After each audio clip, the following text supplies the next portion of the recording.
I'm Wyatt Cash with FedScoop TV, and we're here at the Security Through Innovation Summit. And I'm here with Ned Miller, the Chief Technology Strategist for the public sector for Intel Federal. Ned, welcome to the program. Thank you, Wyatt.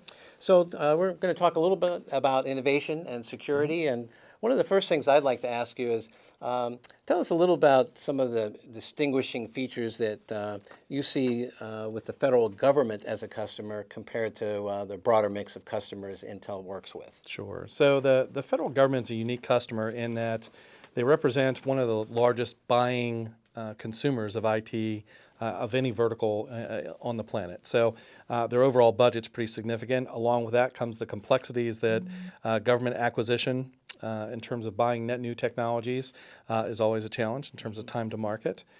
So that's one of the unique things about them. The other area is they're the most heterogeneous environment in the world as well. So they have almost one of every technology that's out there. So the challenges with integration and interoperability are some of the unique challenges that the government has in particular. Okay, good. And I think many of the folks that we've interviewed share that same point about the scale and just the diversity of all that. So absolutely. Well, speaking of that, and now about innovation in the security landscape, tell us a little bit, maybe what are some of the most fertile areas for innovation when it comes to security? Sure. So there's a couple of areas that I see as consistent themes and conversations that I have with customers, as well as working with our partner ecosystem, et cetera. And the two areas that come to mind initially are, one is interoperability with the tool sets themselves. The security industry is challenged in that there are lots of different tools out there, and there's always a new tool of the day. The challenge then becomes for the consumer of that tool or tool set to integrate those tools in a way that they become a system that helps them defend their networks. So the more tools you have, the more skills you need to develop, as well as more resources, and that's one of the areas that's challenged.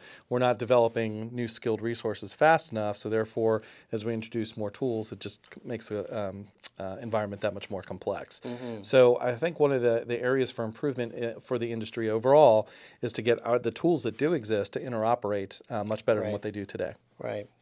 We definitely need that. Most definitely. Well, you were moderating a couple of panels today regarding the cloud security and some of the barriers to improve security. Tell us what are some of the themes that you took away. Yes, it was very interesting. The audience participation was quite vocal, actually, with respect to barriers to adoption as well as security. So the common question is the cloud secure? The answer is it depends. But the evidence to date suggests that the cloud is as secure as data centers that we have seen, the traditional data center where customers own that on-prem capability. Evidence is early. Cloud is still early in its adoption.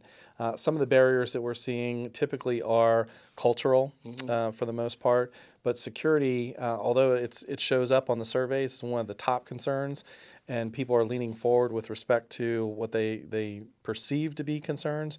But the evidence that we've seen is there aren't as many breaches necessarily in the cloud environment as what there are in the classic data center.